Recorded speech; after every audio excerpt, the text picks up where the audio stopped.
Welcome, everyone, to another episode of After School of the Admins. You are here with your host, Marco Torillo, and I'm here with my co-host, Des Caldwell. Good afternoon, good morning, good evening, whatever time of day you're listening.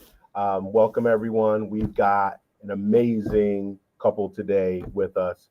I'm going to send it back to Marco to introduce. Yes, we're really excited about today. We are here with members from the organization of We Are in North Carolina. We have Dr. Kelvin Bullock. Hey, good afternoon. Well, hello, everyone. Dr. Kelvin Bullock here, Deputy Director of Educational Programs at We Are. Thank you so much. And we have Dr. Ronda Taylor Bullock. Yay. Hello, everyone. Dr. Ronda Taylor Bullock. I'm the lead curator at We Are. My government title is Executive Director, and I'm so happy to be here with you all to share some of our story. And we're really excited to get a chance to hear about it. So first, what we always like to ask of our guest is, tell us about your journey into education, how you got to where you are today, where you started from with it, and just let us know what is it about education you love, and give us a little information of what We Are is.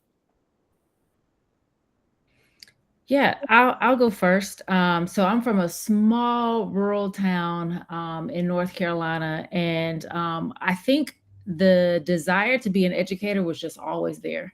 I was one of those kids who I was teaching my dogs growing up, and then I started teaching my younger brothers. Those were my first students. And so I just really had a passion for children, for learning, for reading and growing. And I had some strong teachers in my educational experience that made me think, hey, this is something I can do. And I just love seeing young people achieve their dreams and watching them learn and grow and all the light bulbs going off for them. So I grew up in a small rural town called Golston. I always think it's important to shout out the little bitty towns. And from there, I went to UNC Chapel Hill on a teaching fellow scholarship. So like I said, I've known for a long time that I wanted to be an educator. And this scholarship almost covered pretty much all of undergrad tuition for me while I was there, and did a Master of Arts in Teaching at UNC as well. And then went to go teach at Hillside High School in Durham. Still my heart, was there for about 10 years. And I taught English there. And after being there for about 10 years, I decided to go get my doctorate in policy leadership and school improvement. And that's where I dreamt up the idea of starting We Are. But before I go into that, I'll pass it to Kelvin to kind of share some of his story. Hey, yeah. So I want to go back to my official title with We Are. I'm the truth teller at We Are. And like Rhonda mentioned, the government title is Deputy Director of Educational Programs, but I call myself the truth teller for We Are. I'm originally from Wilson, North Carolina, another smallish town, city in North Carolina, and I'm the son of an educator. So part of what introduced me to the field of education was my mother, who's a retired but still teaching teacher. So she put me on into education very early on. It wasn't until high school, though, that I made the decision that I wanted to go into education as a career. And so I actually took the Teaching Fellow Scholarship also at UNC Chapel Hill. And it was through an interest in education that Rhonda and I first met. And so we both, after doing undergrad at UNC, I studied history. In doing the Master of Arts in Teaching program at UNC, we both started teaching at Hillside High School. I was at Hillside and New Tech which was a small kind of innovative project-based learning school at Hillside. I was between those two schools for about 7 years prior to getting my PhD in curriculum and instruction. And I also was the executive director of equity for Durham Public Schools for 7 years prior to joining We Are. And so was doing the equity work for the school system, and no better recruiter than your wife to say, hey, come on and join me at We Are. And so that's what I did in 2024. made the leap out of public education to the nonprofit sector with We Are. And so been with We Are now for a year and a half. I'm technically the co-founder of We Are, but Rhonda's really the founder and I'm the co. So I just, I support it as we were getting the work started way back in 2015. So yeah, that's a little bit about my story and, a little about how we got started. And I know Rhonda, has much more to say about that. Yeah. Would you mind, guys, going into what We Are is? Because it sounds like you both had that strong education background, went through education, had a love for it right from being a young age, went all the way through to getting your doctorates, and then decided after 2015 that, and tell me if I have that date right, 'cause I know he said 2015 for it, that we are going to switch over to the private sector of it and open up our organization. So what was it what first is We Are? And then what made you want to make that switch? Yeah, so We Are is a 501c3 nonprofit, and our title is actually an acronym. It stands for Working to Extend Anti-Racist Education. We use what we like to call as a three-pronged approach to build liberatory educational spaces while dismantling systemic racism in education and beyond. So we do this by offering summer camps for children in rising 1st through 5th grade, professional development for educators, and workshops for parents and families. And we've been doing this work, as you did note, Marco, since 2015. That's the year we started. And so at that time, I had left the classroom after almost 10 years, and I was in my doctoral program at UNC. And this is fall 2014 when I entered the program. And if you recall, zoom back in history, it was a lot of racial turmoil going on in the country at that time. George Zimmerman had been acquitted of murdering Trayvon Martin. Officer Chauvin, I believe it's Chauvin, and correct me if I'm wrong, Kelvin, had murdered Mike Brown. And I was the mother of a 3-year-old and a 3-month-old when I entered my doctoral program. So just a lot was going on. And I'm processing the things that are going on in the world. And then I'm thinking about being a mom to Black children with these beautiful brown bodies. And what type of world is this, that we are bringing these babies into. And it just so happened that being back at UNC, it's a historically white space. And so Hillside, where I taught for almost 10 years, is historically Black. It's like 99.9% Black and brown. And this very much identity affirming, culturally affirming space. And then being thrust back into UNC, I was enduring racism from professors in a doctoral program, and some microaggressions from classmates.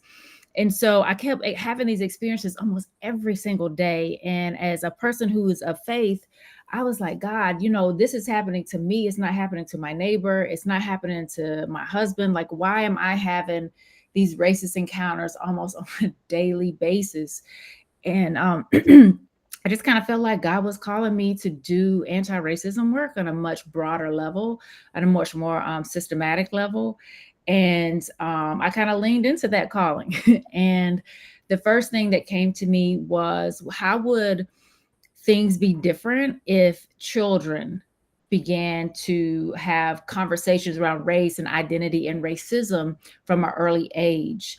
I was feeling a little bit hopeless with doing work with older people, adults, because we've had so much time and so many years to build walls of biases and to buy into stereotypical beliefs that it's really hard to break through those barriers of beliefs. And sometimes even with educators, when they can verbalize like a racial justice lens, their behaviors still show that they have a lot of work to do. And so the first idea came from, well, let's do this with young children, because if you build them up with a healthy racial identity, you help them understand race and racism, then maybe we won't have some of these issues that we're having with older adults, high school students, college students, politicians. And so that's where the idea for the summer camp came first. And we use a literacy-based approach to help children think about race, racism, skin color activism. And when we say young children, we're talking about 1st through 5th graders. Okay, they're out here having these conversations and killing it and making us as adults look really bad. But I also thought, if you're doing this work with children, you got to bring their parents along, because they need to be educated too as a part of this process, so they can know what they can be doing as parents to facilitate this type of learning. And then I was like, well, if you're working with the children, you're working with the parents, we have to bring the educators into this triangulation of learning. And so that's really kind of how, in a nutshell, the ideas for We Are came about. I went to my husband. I had quit my job. I'm a full-time PhD student. We got 2 little kids. And I'm like, I want to start a nonprofit. And so with a little bit of skepticism at first, he hopped in and was a full supporter of the idea. Yeah, just one point, clarification, Rhonda, when you mentioned earlier with Derek Chauvin. Derek Chauvin was the officer who murdered George Floyd. It was Darren Wilson who was the officer who murdered Mike Brown. So just wanted to clarify that. Thank you. Yeah, and just want to pause and hold space for the trouble with keeping up with officers who've caused a lot of harm and who've unalived a lot of Black bodies. Mm-hmm. Yeah. Thank y'all for that. Thank you.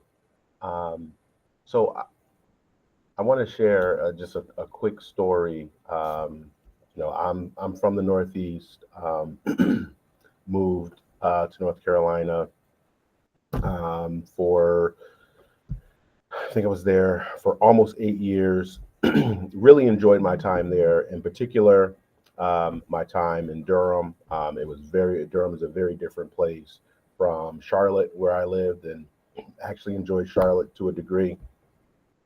And the Raleigh area also enjoyed, but there was nothing like Durham. One particular memory really stands out when you're talking about students,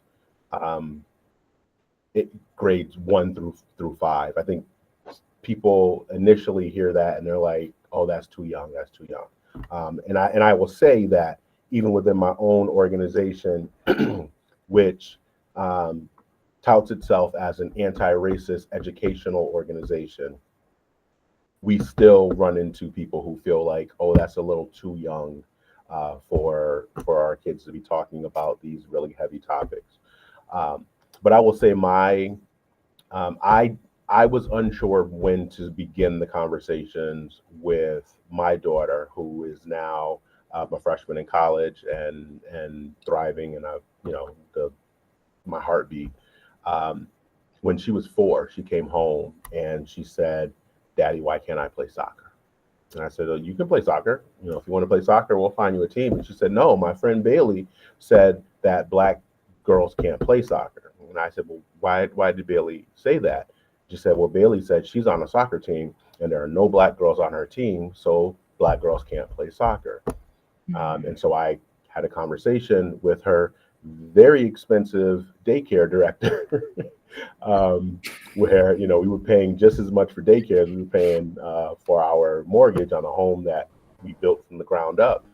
And the director, her response to me was, "Yeah, we've been having some problems.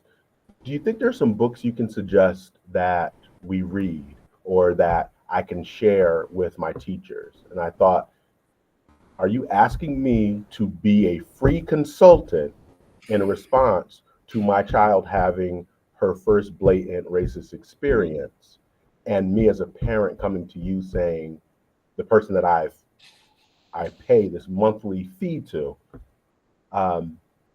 you're asking me to fix like this problem? And so that has always stuck out to me, and I think has really changed. And we had to have that conversation with my, I think she was 3.5 at the time, and preschool. And so when people say, it's too young, that always sort of irks me, because some of us are having those conversations way earlier than that. And so I was really impressed, intrigued, excited that you all have also recorded a film titled Dear White Parents. Can either of you talk us through that film, like what inspired it, what went into creating it, what you're doing with it, where people can see it, all of that? Yeah, no. So I'll back up just a little bit and add that I'm a critical race scholar. And I do critical whiteness studies specifically, and I study white children's racial identity construction.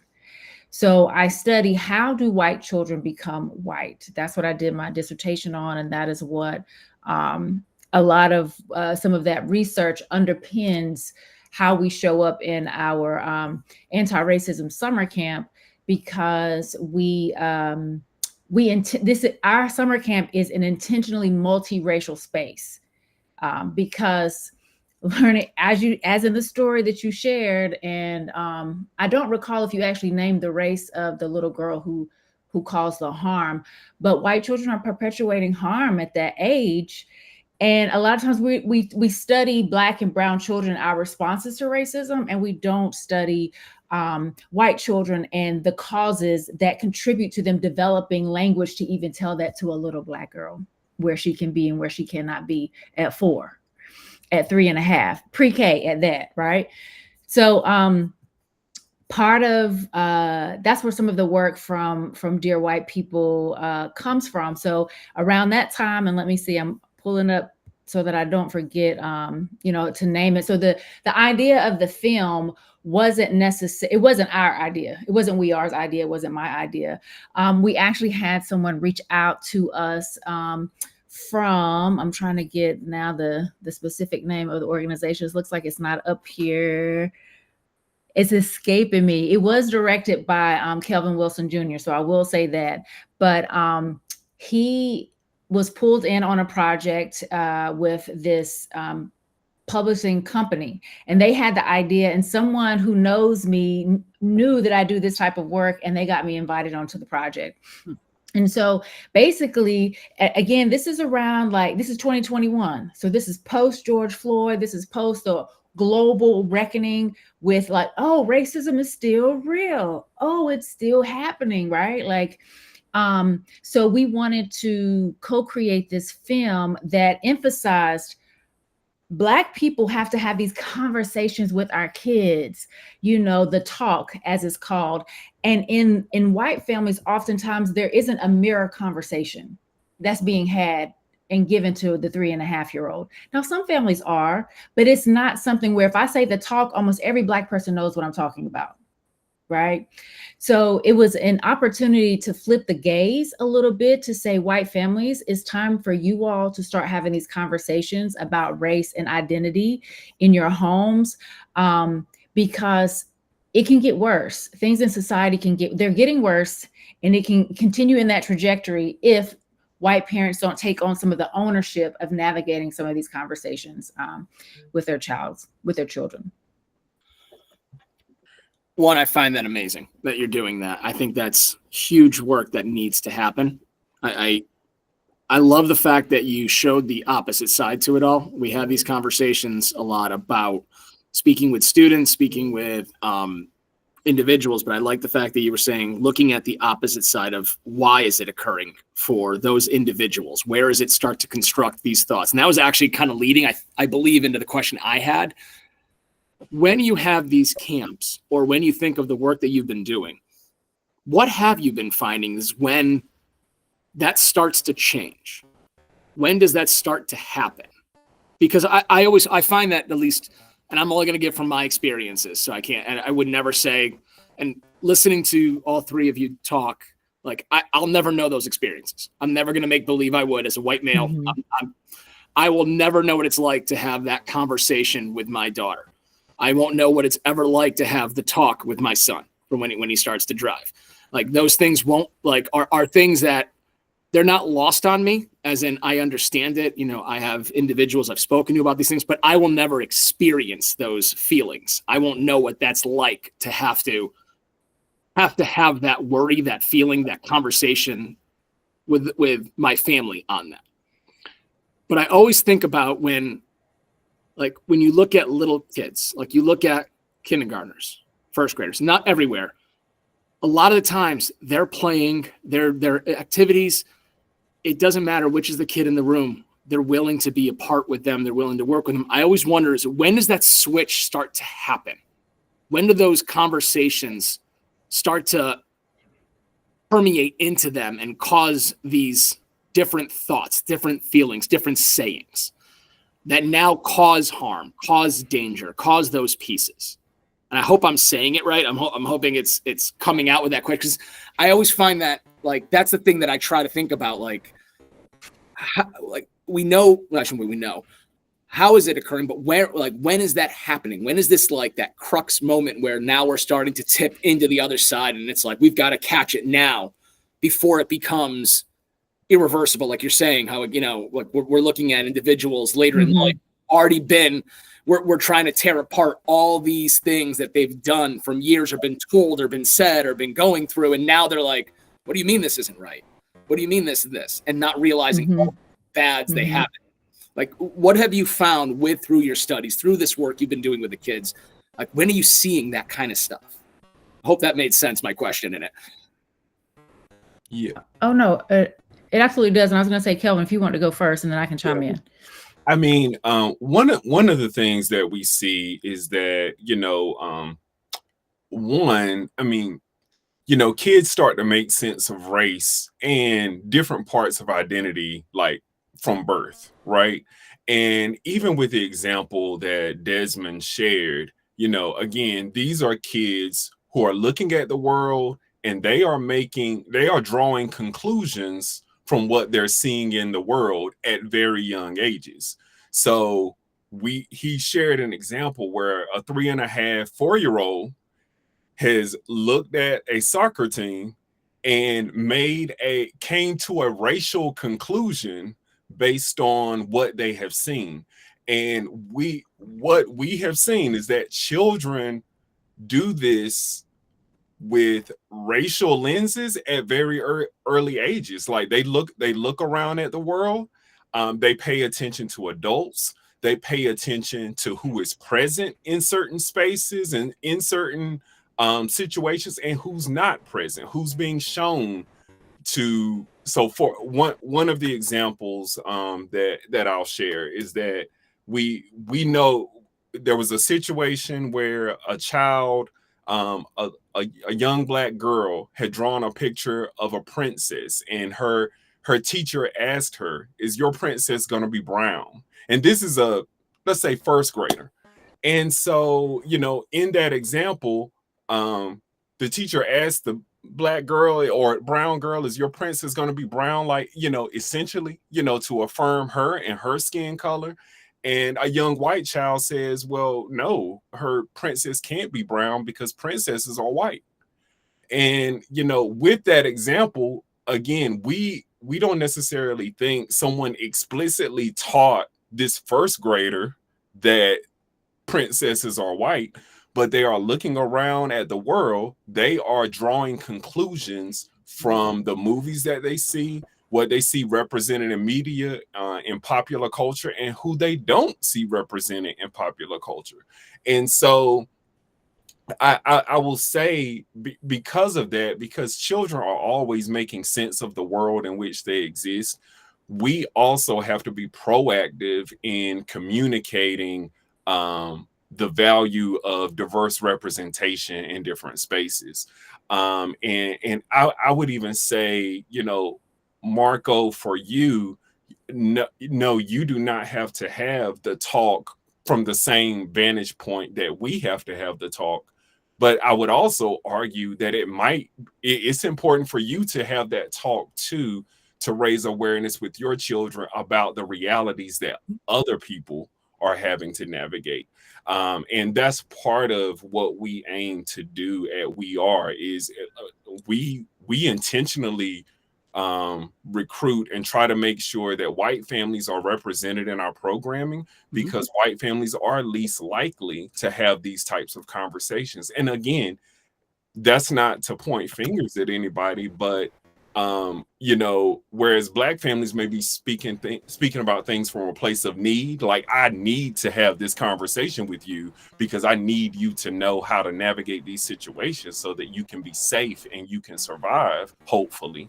You know, some of us may not be speaking from that same place of need, but the conversation is still vital and important. So I know that was a little lengthy, but I'm gonna pause there. Rhonda, anything else you want to share with that? Yeah, I was just going to say that research shows that as young as 3 months, infants can recognize a difference in skin color. And they use this by taking sheets of paper, different colors, and tracking infants' eye movements. So by 3 months, they can recognize a difference in skin color, right? By 6 months, infants start to demonstrate a preference for people who share their same skin color. So for example, Black babies have a pro-Black preference, meaning they feel comfortable, they feel safe around people who have their same color skin. Brown babies or Latinx babies have a pro-brown preference. White children have a pro-white preference. This is across racial backgrounds. The one category where this does not ring true is children who are multiracial, because they're exposed to different skin shades in their homes much earlier on, oftentimes than people who are raised in monoracial homes. By kindergarten, though, that pro-self identity starts to shift to pro-white. So in all the categories except for one, and that's white, or it decreases. The desire to be among one's own racial group decreases in all categories except for one, and that's white children by 5. So by kindergarten, brown babies who had showed a pro-brown preference at 6 months, they shift to pro-white, meaning they value whiteness and want to be around people who have white skin.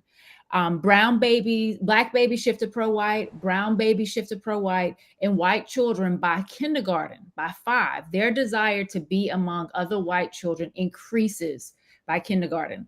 And one of the things that we teach in one of our workshops, which is called Race-Based Conversations with Kids Matter, one of the things that we teach families is to think about what has occurred in a 5-year-old's life that by the time they get to kindergarten, they recognize and know that white is right.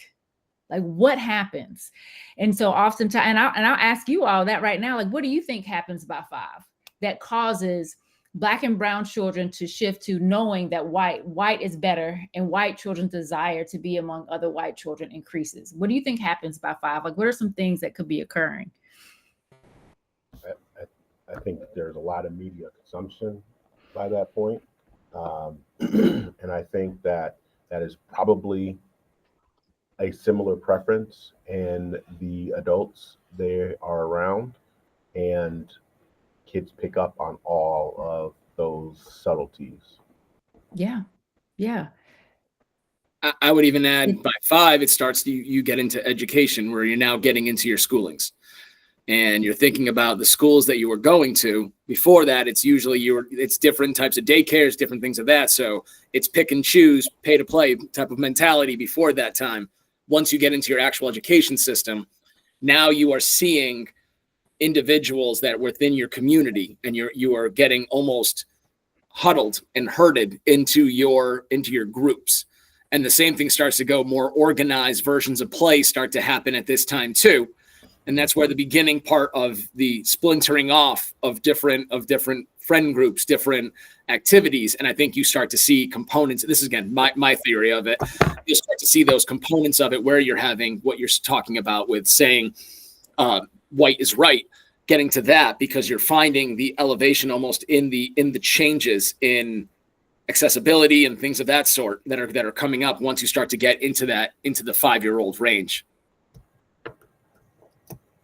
Yeah. And I mean, and some of it is that, and it's books, it's Halloween costumes, it's dolls, it's cartoons, it's movies, it's advertisements, it's all of the toys. all of these things, Disney princesses, and all that whole theme of who gets to be a princess and who doesn't, right? So this is all of these things little children are consuming, and all of these things are implicitly teaching them about value, implicitly teaching them about who belongs and who doesn't. And then when you don't see Black people and then in a space, and then so many things around you are telling you Black is bad and white is good. When you're on a soccer team and you're only 4 and you look around because children are paying attention to skin color at 4 and they're like, no, Black people are here. So then they synthesize. Synthesis is a higher order thinking skill. It is a higher order thinking skill that in pre-K, they're able to surmise, I don't see Black people here, therefore Black people do not play soccer. And then not only do they believe it, now they're telling other people this knowledge that they've created without recognizing. Now, I will say, sometimes people say, these children are innocent and they're just repeating what they've heard. Someone may have told that child that Black people can't play soccer. And also someone may not have. So they're not just repeating what they heard. And we have several examples where it's not always a regurgitation. Sometimes it's a synthesis, and now they're generating knowledge from it. I love the way you put that part, because that is so true, that it's not always just someone's telling them that. It's also the thought process they had from it and started to go through. And then I think when I think of as an educator, because my own problem that I will always say is we try to figure out what we can do to help and save and get people to understand and try to teach, is that section, is that tease out. Is it they're being affected, or are they the ones who are affecting at this point? Like, which way is it that we have to try and look at that information? And I love that you brought up the privileges that we have when it comes to just like the dolls, the costumes, those pieces. We actually do in my school, we run at the end of each month in our grade level meetings, we do what's called Courageous Conversations. And we try to keep a topic around race and have a conversation piece around that to keep it local, personal, immediate with our own staff, so they understand how that affects the students in our school, so everyone feels to be a part of the school and see where those components are happening. One of the lessons we did was on white privilege and getting a chance to understand what it means and what it looks like. And we actually had it where a situation of kind of asking the staff that, and they broke it down what they thought it was, which were a large portion of like the bigger, higher ideas of what it could be. And then we showed them a whiteboard that just went over to having Band-Aids in your skin color, being able to find dolls that look like you, being able to find, like crayons that are actually in your skin tone, like those littlest of things that sometimes we overlook, not realizing that's a privilege that we get, that not everyone does. So it was something that we had to like kind of get it to break it down to make everyone understand it's not just always these big things like we say of like, I'm, able to be driving in my car at night in areas that I don't live, versus it could be as simple as just being able to go to the store and finding things that you need for products for you that are meant for you. And that was kind of that conversation piece we had to have with the staff. So they had to try to really break it down to their own thoughts to understand that feeling and difference. When I think of that, a question that I have for you is, and I meant for both of you, I'm sorry when I say it that way, is the idea of where do you start? So like when we think of these things that happen, so these traumas occur, these inappropriate statements, these inappropriate actions, when we're trying to teach, to break, to find a way, where are we starting in those individuals? Are we starting in the thought process? Are we starting in the understanding of the action and trying to stop the action from occurring? Where is your jump off point in your work?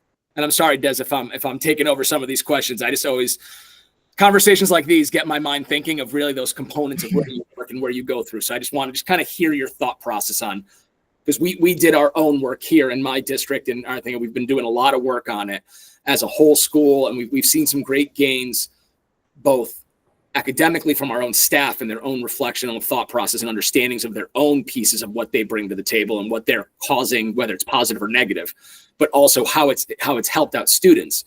I would love to hear from you and kind of yours of where you work for and We Are. Like, where does it start for you guys when you're thinking about it? Yeah, well, I can speak to it a little bit, Rhonda, and thinking about curriculum, and I will say I think it's important to I think Marco, what you're sharing as far as having those proactive conversations is vital. Like, and because if we don't disrupt some of these problematic ideas that kids are gaining from whatever they're seeing in the media or what they may be hearing at home or communities or wherever it might be, we have to intentionally disrupt, some of these norms that we have in society. So one entry point would be the curriculum that we use. So in our summer camp, we have specifically designed our literacy-based curriculum to engage young children in texts that are going to prompt some conversations around different issues of skin color, race, racism, because in our first and second grade camp, kids are 100% able to learn and understand about like structural racism, and because we have texts like when we study like Ruby Bridges, for example, like when we have a conversation about that and structural racism through segregated schools, like we are able to have a conversation that's also relevant for their age group, right? So I guess as far as the entry point, we have found that text and literacy is a great entry point for starting the conversation. Like, we can read this book together. What are some questions that you have, and getting the kids to respond. I'll also say when kids bring issues to us, we think it's important to give children space to kind of talk through those issues. Like if a child,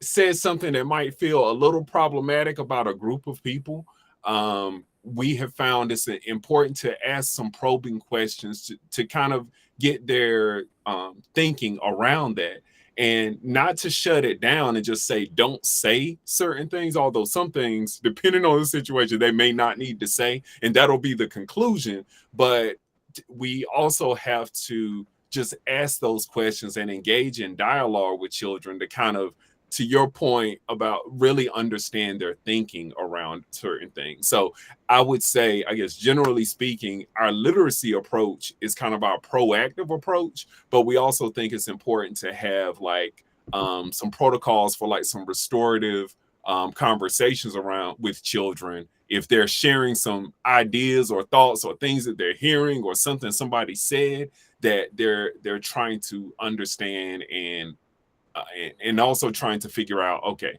how do I best show up as a person that's going to help create a healthy community in this situation? Like, if I say this, is this contributing to a healthy community or not? So, Rhonda, those are my initial thoughts. I know you may have some too. Yeah, I think being proactive is really the lens and the framework that we take in our organization. Like, let's, so many children that we encounter, they've already had some type of racialized experience, but some people have not, or they haven't had one that they can name. Right. And so we recommend being proactive. Like, this should be a part of how we raise children, period. All kids. Right. In particular, white children, too, because a lot of what Black and brown children experience is invisible to white families and to white children. And so we recommend that having conversations about race is the norm. Like, that's just how we move about. We recommend that every family have books, particularly white families in this instance, to have books that represent children of color doing random mundane things such as riding a bike, liking science, getting a haircut, playing soccer, like doing just random mundane things to normalize that Black people exist, right? And we do things, and brown people exist, or even roles where women are in leadership roles, right? Just normalizing that the world is bigger than this small nucleus that certain families are raised in. But for Black and brown families too, we need to do the same thing. We need identity affirming text. We need to see characters. We need to see authors who are Black and brown. We need to see authors who are not just from America, but are from other countries across the world, because it helps widen our children's scope and understand that the world is actually bigger, than our little small spaces. And that knowledge helps to challenge some of the stereotypes that may be coming from every which direction. I'll also say, like, if there is, if you're being proactive when an incident happens, or a movement happens, like a Black Lives Matter movement, when something like that happens, now you have an additional entry point versus that being your starting point. But, life happens. We don't always get to build up and prepare children. Sometimes something happens and it's like, oh, wow, okay, here we are. And so when we have incidences that occur, especially in the media, children have access to the news. They have access to YouTube. They're watching TikTok videos. We are not our children's only teacher. Okay. And so when those things happen, we do recommend going in with questions, kind of building upon what Kelvin said. Have you heard about, and whatever the new media piece is, and just see what the child says and let the child lead. You would be surprised that many of them know more than what we think they know, and it could or could not be accurate. And so and then ask them, what do you think about? Mm-hmm. And then going in with teaching, like, depending on the situation, going in and teaching it. Well, this incident happened, and in this family, this is what we believe, and that incident does not align with our values, and this is why. So making it not so abstract, and making it more close to reality for them, and a more conversational piece. As educators, and I don't think we said this. We have two kids, a 14-year-old son and a 11-year-old daughter. And we just natural teachers, but our kids don't always want to be our students. So they want to be the teacher sometimes too, and they are. And we have learned a lot from just asking questions and letting them lead. And I think that's a good approach to show that we can talk about this together and learn together. But avoiding it is not the answer, because again, you are not your child's only teacher. Your teacher is learning from a whole lot of places. But however, you want to be a part of that education. And if you're intentional, you can help shape and steer them away from biases and stereotypes and more towards liberation, love, and an inclusive, equitable community. Thank you so much for that. As both of you were talking, it brought me back to a conversation I had with a former student. So after I left North Carolina, I came to Hartford, and I went from New Tech, where I think we did a great job there. I was there for 2 graduating classes, and the first class was 100% graduation rate, 100% either college going, or those who didn't go to college were going to the military. And it was some ridiculous number of millions of dollars in scholarships. Year 2, I believe the graduation rate was 96, and then a couple kids graduated over the summer and bumped it up to somewhere around 98%. I left there, came to Hartford, felt like, I got the blueprint, right? And went to a K-12 school, and was primarily responsible for building the high school. And I'm proud to say that graduating class was 100% graduation rate, 100% college going rate, 100% full scholarship. And, I definitely credit my experience in Durham, at Hillside, particularly Hillside New Tech, and a lot of lessons that I learned there. And I would love to just have a podcast where we just talk about the things there, because there were some amazing things and some amazing people there that I learned a lot from.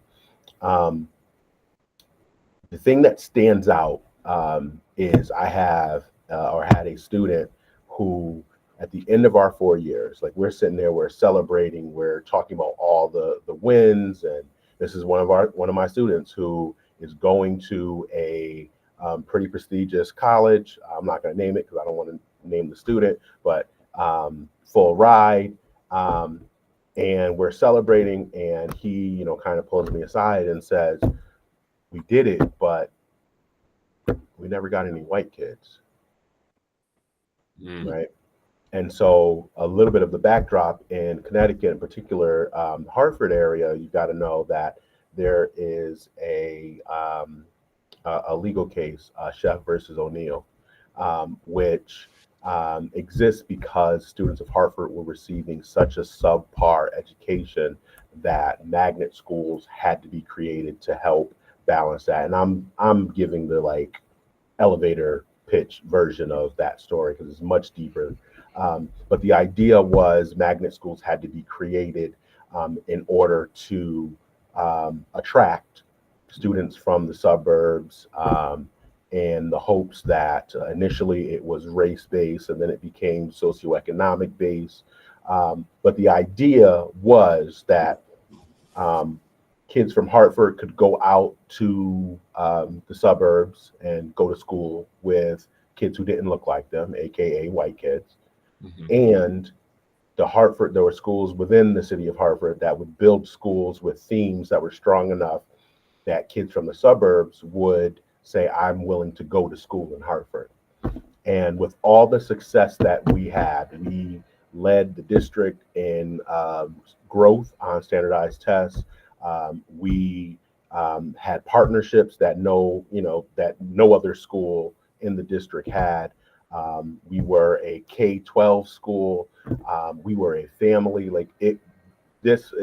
Looking back, it was the greatest period of time in my career, helping to be part of that. But it still stands out to me that with all the things we did with curriculum and all the people we hired to make sure that our students saw people who looked like them in leadership roles and teaching roles, that was still something that stuck out to one of my brilliant scholars, right? We never got to the point where what we did made white kids want to come to us, right? And so I know that we spent a lot of time working on curriculum, and curriculum is really where a lot of this learning starts. But what advice do you have for administrators around vetting and developing curriculum so that even when we have these massive wins,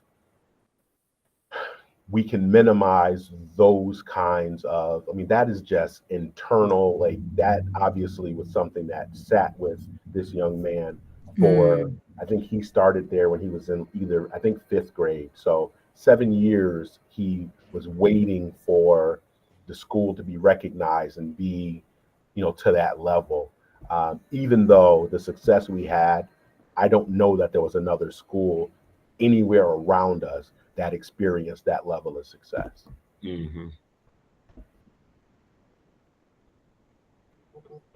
Well, Rhonda, I don't know if I'm going to yield to you on that. I will say, Desmond, like on one of my initial thoughts, being in Durham, I'll just say, like, Durham Public Schools is the #2 school system in the state of North Carolina for white student achievement, but less than 50% of white school-age children are in the school system.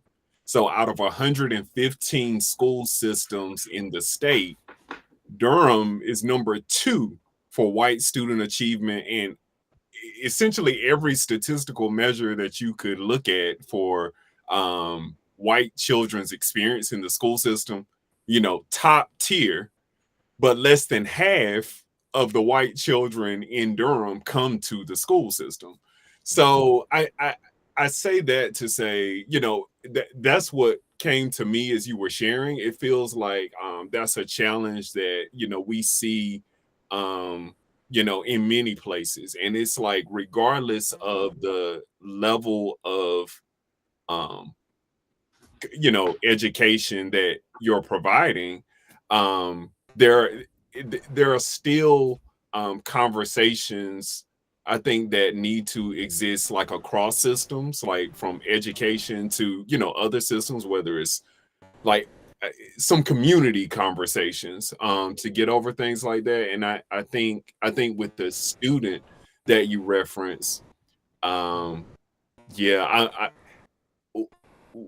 the first thing that I wonder is I just, my initial thought is I wish, you know, sometimes I wish that we could celebrate our wins, and sometimes I feel like we look for validation beyond our community when we have everything that we need right where we are. That's my initial thought, and but that's also another conversation that maybe needs to be had. Rhonda probably has a better response, but that's my initial thought. No, not better, just, you know, additional. I would say, well, for one, congratulations, because that's that's dope achievement, right? To be able to do what you all did in your school system. Two, one of the things that I think is important is that children, I just believe in keeping it real with kids. You can't, you know, adults be gaslighting, right? But children see through a lot of things. And so just because if we avoid conversations on race and pretend that that we're all equal and we're all the same, and if we don't talk about race and racism, it doesn't exist, like that's just not reality.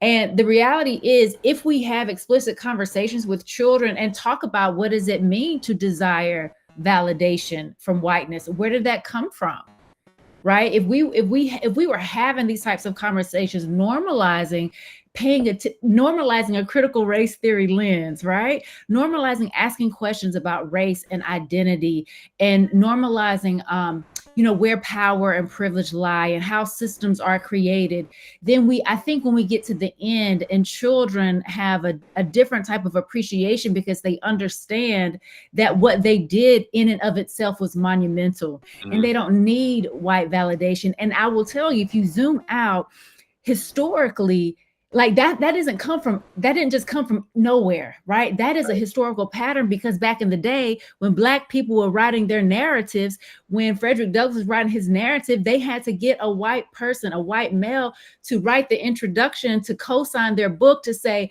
I'm a white person and this stuff is valid. What this Black person is writing is real and you have to read it. So that didn't just come from out of nowhere, right? That is literally a pattern of beliefs that is continuously fed, and that child picked up on it and was carrying that. And I hate when you were sharing that story, man, it's beautiful in the achievement, but it's also sad. Like, kid, like, I want to be like, baby, son, like, you did, y'all, we did this, and it doesn't matter. You know, you overcame all of these things, and that's what's most important. So, and that's not a critique of, you know, what anyone has done, because that I think that will happen everywhere, even if you do all of the things right. But I do believe that having these conversations and normalizing and seeing whiteness and for what it is, and recognizing that sometimes there is a desire for this other, right? There is a desire for that, and let's unpack where that comes from. I think I didn't name this earlier, but I was an English and African American Studies double major. And we call it AFAM. My AFAM major helped me to see that. It helped me also to name it in myself. But now I'm a college student in a space that's intentionally trying to teach that for me. And I had to own that for myself. And I don't know if you can tell, but I have natural hair. I'm actually doing micro locks. I'm 7 months in. Okay. All right. But it was because of my African American Studies major that I cut my perm off and went natural.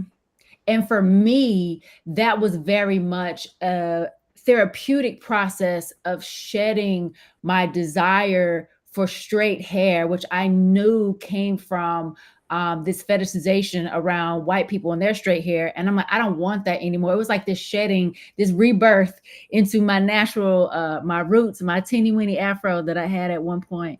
And so I think it's that intentional learning that helps children recognize and be able to unpack and challenge that you need white validation for your achievement or for your space.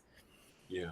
The only other thing I was gonna add, because and Desmond, I saw you doing the math on like the white student achievement in the area. The point I didn't include is that the school system is 80% students of color.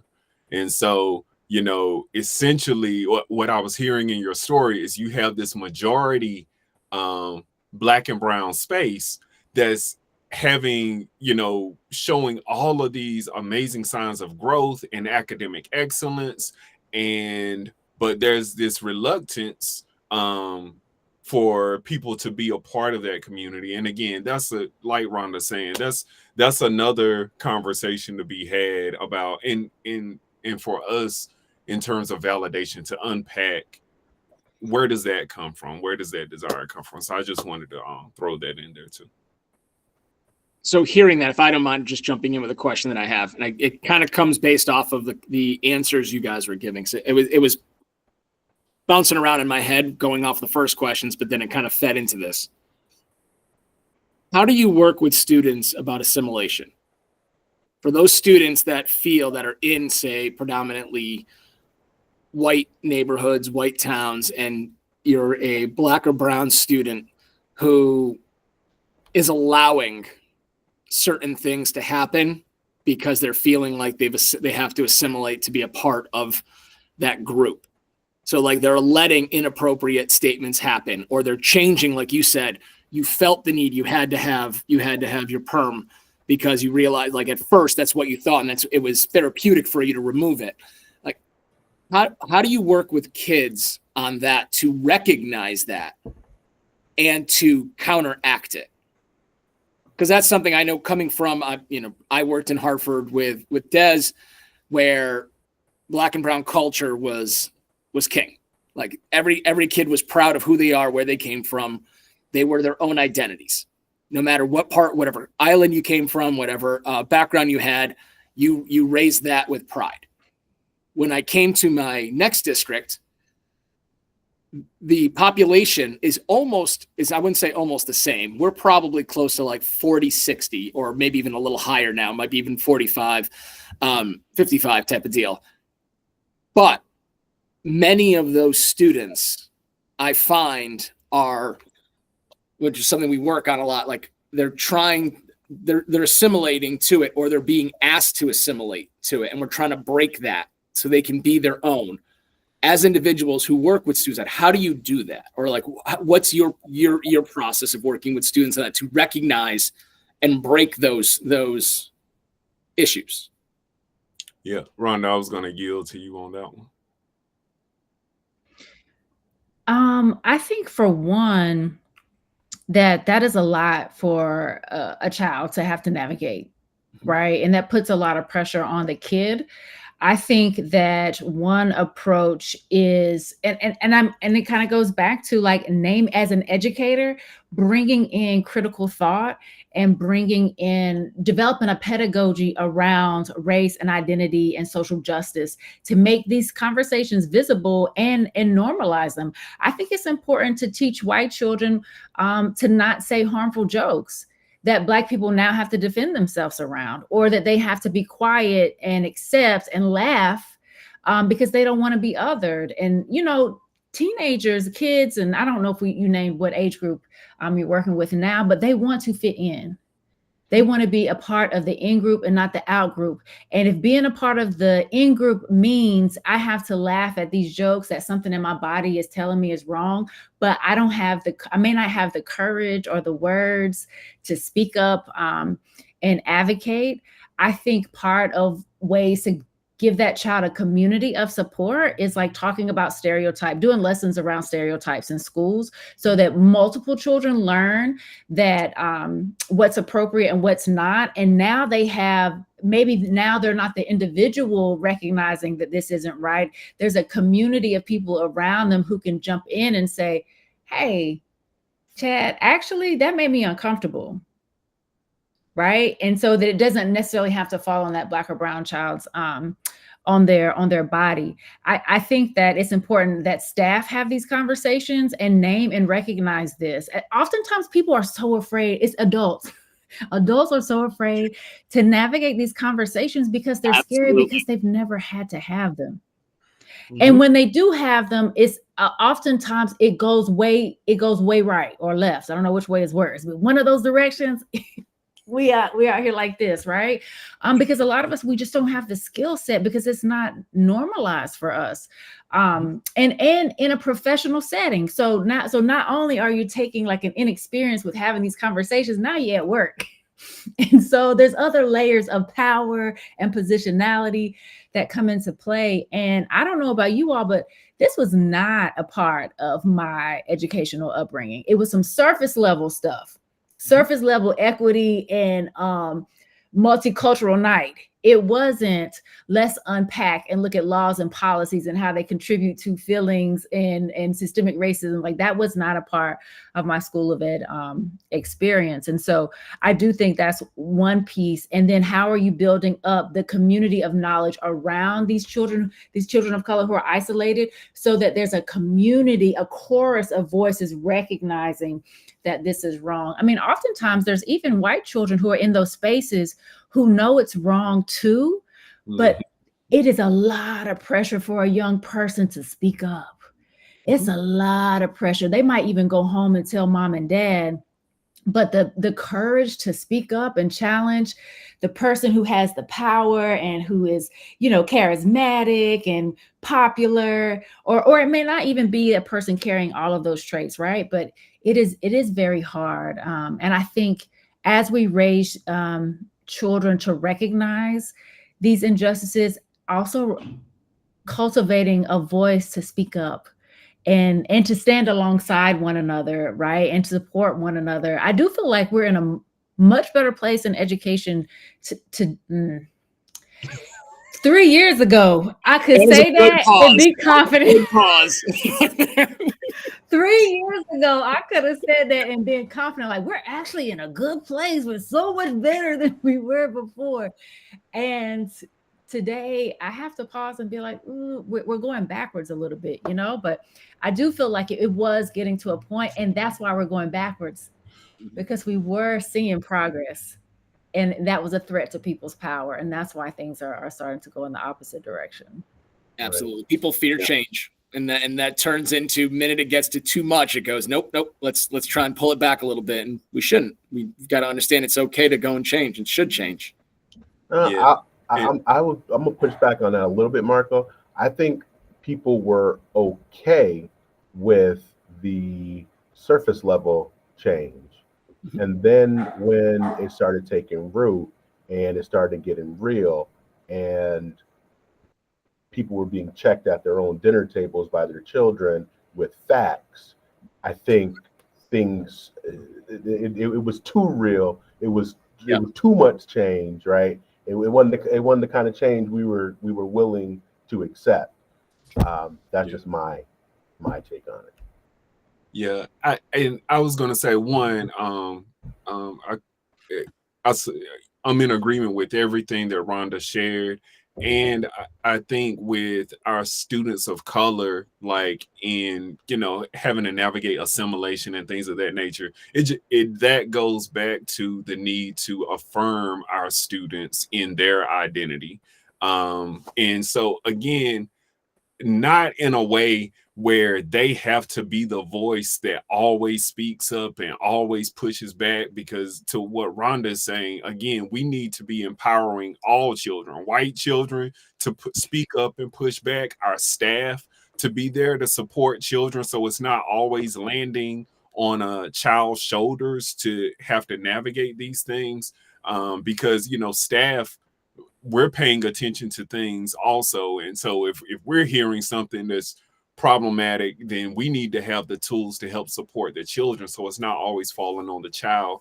But again, the proactive steps we can take to affirm our students who are from historically marginalized communities in their identities, you know, I think that's just also very helpful in the process. And, you know, when you have been empowered and poured into, you know, you start navigating those assimilation situations differently. But I think it's, you know, a both and situation where we need to continue and make sure we are very intentional about affirming our students of color in particular, and empowering staff and white children to be able to, you know, make sure we're not expecting assimilation of our children of color. Well, I can tell you right now, this time has flown. We are. I'm thinking we might need a part 2 to this one, because we've only gotten through, I think, a couple of the questions we had planned, and we're already flying on that time. Can you tell a little bit, if you like, kind of say where people can find your information, where they can go if they wanted to talk to you further about some of the things that we've already started to talk about today? And I do think probably this will be one that we'll do a part 2 to, and have a conversation a little more of some of the things you guys have done, what you are doing with schools too. But what's some places people can find your information? So our website is weare-nc.org. So you can look us up on the web. Our social media handle for Instagram and Instagram, I should say, and Twitter is at weare_org. We're actually on Threads with that. We're most active on Instagram, and so we just kind of do that one post that goes to multiple outlets. Mm-hmm. And on Facebook, our handle is weare.nc.org. So we're on Facebook and Instagram the most, and that's where we put out a lot of information and thought-provoking ideas and education there. Awesome. Is there anything that you'd like to share that, you know, we didn't get to, but you want to make sure that this first episode people, you know, hear? I would say the first thing that comes to mind for me is, you know, in this climate and in this environment that we're in, and all of the pushback against diversity, equity, inclusion, really education as a whole, I would just say people support, and as a nonprofit, contributions, financial support, like all of those things are just so valuable in this time. And 2025 has been a very challenging year for the nonprofit world, for education. I mean, you all know, for educators, and for anyone who is doing work in supporting historically marginalized communities. And so I would say, you know, just any way that people can support, and that could be resharing some things, following things, like, and eventually get into a place where we speak up and there is solidarity, because we do believe a rising tide lifts all ships.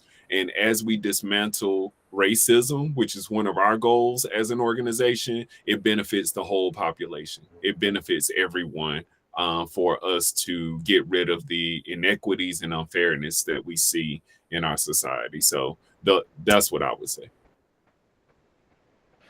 Yeah, and I'll just add that we're at a pivotal point where, as educators, as parents, as caregivers, we have to decide, what are our values? And are we willing to do and contribute to a society that aligns with our values? If in your value system you believe in a racially just, equitable, liberatory society, we have to move and make decisions that uphold those values. And that also means standing 10 toes down when the policies change, when orders come down, top down, that you know are rooted in racism, that are rooted in exclusive beliefs, that are rooted in fascism. You have to take a stand. because our country doesn't have the best track record in knowing what to legislate morally. And we have to be protectors of our children. And this comes down to a value statement, it comes down to a courage statement, and you have to decide which side of history do you want to be on. And I think where we are standing 10 toes down on talking about racism, talking about white supremacy, talking about dismantling and building what we want to see. And we haven't shifted away from that. And we're thankful that we get to continue to do that work. We think it's important. And, we're trying to continue to build with people who can stand alongside us to keep pushing that, because there's more of us who believe in a liberatory world than there are who aren't. We just have to get a little more organized. Well said. Thank you. Thank you both. Thank y'all so much for having us. We appreciate it. Thank you. Yeah, honestly, I got to say, I don't think there's anything else we could say after that to close it out. All we can say is thank you. Again, thank you to you both for coming on today. Again, we will be looking to do a part 2 to this, because there's definitely some more questions to ask and have and talk a little more about this, because it needs to be talked about. And we both believe in it wholeheartedly. Des, as always, great talking with you, being able to do the podcast with you. With that, school's out. All right. Thank you. Y'all have a good one.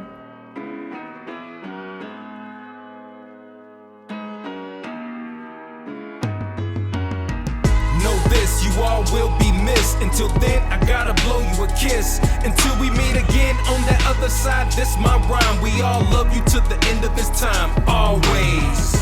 Know this, you all will be missed. Until then, I gotta blow you a kiss. Until we meet again on that other side, this my rhyme. We all love you to the end of this time, always.